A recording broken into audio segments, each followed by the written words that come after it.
Hero मोटो के numbers sequential basis पे देखें, वाई वाई बेसिस पे देखें, फ्लैट रहेंगे, थोड़ी मामूली ग्रोथ ही देखने को मिलेगी। दरअसल Q4 में जो टू व्हीलर डिमांड थी वो कमज़ोर रही थी और इसीलिए वॉल्यूम्स भी Q4 में वाई वाई बेसिस पे 1% कम रहे थे और सीक्वेंशियल बेसिस पे 5.6% कम रहे थे।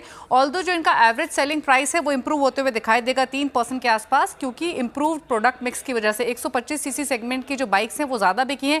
इसकी वजह से एवरेज सेलिंग प्राइस में इंप्रूवमेंट देखने को मिल रहा है और यही वजह है कि रेवेन्यूज़ में 2% की ग्रोथ आ सकती है सालाना आधार पर, मुनाफा 6% ग्रो हो सकता है, एबिटा 1% ग्रो होने की पॉसिबिलिटी है वाई वाई बेसिस पे, लेकिन मार्जिन देखेंगे तो वो फ्लैट रहेंगे। पिछले साल भी 14.3% मार्जिन से इस बार भी सेम आंकड़ा रहने की पॉसिबिलिटी है। दरअसल प्रमोशनल स्पेंड कंपनी ने कुछ कंट्रोल किया है जिसके कारण एबिटा और मार्जिन स्टेबल दिखाई देंगे। इंपॉर्टेंट रहेगा आज आगे का डिमांड आउटलुक, साथ ही साथ नए लॉन्चेस की पाइपलाइन, लेकिन नंबर्स फ्लैट टूवर्ड्स पॉजिटिव बाइस पर आ सकते हैं।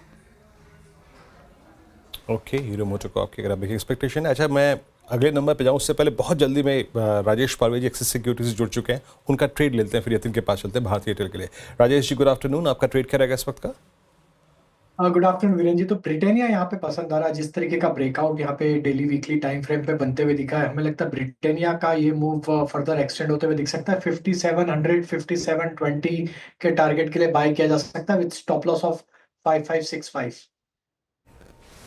ओके, ब्रिटानिया बाइक की ट्रेड आती हुई राजेश पालवा जी की तरफ से। अब यतिन के पास चलते हैं। यतिन, बताइए भारतीय एयरटेल के नतीजे कैसे रह सकते हैं, स्ट्रीट क्या अनुमान लगा के चल रहा है? जी, तो सीक्वेंशियली अगर हम नंबर्स देखेंगे भारतीय के, तो ऐसी कोई खास नहीं आने की उम्मीद है। कंसोलिडेटेड बेसिस पे अगर हम देखें तो रेवेन्यूज़ में 7% की बढ़त देखने को मिलेगी, 48,500 करोड़ रुपए के आसपास का रेवेन्यू रहेगा। एबिटा में 9% की ग्रोथ रहेगी, लगभग 26,800 27,000 करोड़ रुपए के आसपास एबिटा आप एक्सपेक्ट कीजिए। मार्जिन्स में आपको लगभग 1% के आसपास का इंप्रूवमेंट देखने को मिल सकता है सीक्वेंशियली।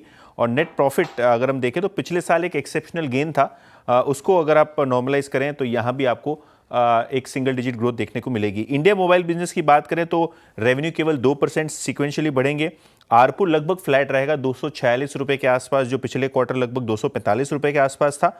और एबिटा भी लगभग 15,550 करोड़ रुपए के आसपास फ्लैट एक्सपेक्टेड है।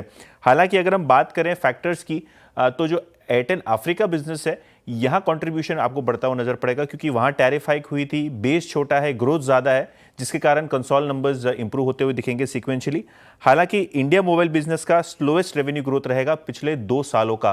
ऑब्वियसली जो टैरिफ हाइक हो गया है उसका इंपैक्ट ऑलरेडी आप देख रहे हैं नंबर्स में, तो सीक्वेंशियल अगर आप नंबर्स देखेंगे इंडिया बिजनेस के तो फ्लैटिश ही दिखाई पड़ेंगे। ओके, भारतीय एयरटेल आपकी स्क्रीन पे ये नंबर्स की एक्सपेक्टेशन है 1870 की ट्रैजेक्टरी में ट्रेड कर रहा है। इस पर टेक्निकल आउटलुक लेंगे, लेकिन पहले काम करते हैं और नेक्स्ट को पूरा कवर कर लेते हैं। कंचन के पास चलते हैं, सिप्ला के नंबर्स की एक्सपेक्टेशन। कंचन बताइए। जी, अगर सिप्ला के Q4 के नंबर्स देखे जाएं तो नंबर हमें पॉजिटिव साइड में ही देखने को मिल सकते हैं। सबसे पहले रेवेन्यू की बात कर लेते हैं। यहाँ पे 12% तक के उछाल की उम्मीदें जताई जा रही है। वहीं एट द सेम टाइम अगर कंपनी की नेट सेल्स देखी जाए तो यहाँ पे भी 35% का जो इजाफा है वो संभव है। ऑपरेशनल नंबर्स की तरफ देखें तो कंपनी का जो एबिटा है वो भी हमें अच्छा खासा सुधरता हुआ नजर आ सकता है। करीब 34% का अपसाइड यहाँ पे एक्सपेक्टेड, और मार्जिन भी यहाँ पे हमें 3 से लेके 5% तक अच्छे खासे बढ़ते हुए नजर आ सकते हैं। अब देखिए, जो इनकी यूएस सेल है वो हमें साल दर साल स्टेबल देखने को मिल सकती है। इसमें कोई बड़ा इजाफे की उम्मीदें नहीं जताई जा रही है, बिकॉज इस Q4 में जो हम इनकी दवाई है लेंड्रियोटाइड, उसका जो ऑफटेक है उसमें थोड़ी सी रिडक्शन देखने को मिली है। साथ ही साथ जो नए लॉन्चेस हुए हैं कंपनी के वो भी लिमिटेड हुए हैं। अगर डोमेस्टिक फॉर्मुलेशन सेल्स की बात करी जाए तो यहाँ पे साल दर साल हमें 10% का इजाफा देखने को मिल सकता है, जिसके पीछे का जो मेजर कारण है कंपनी ने अच्छा मार्केट शेयर जो है वो गेन किया है।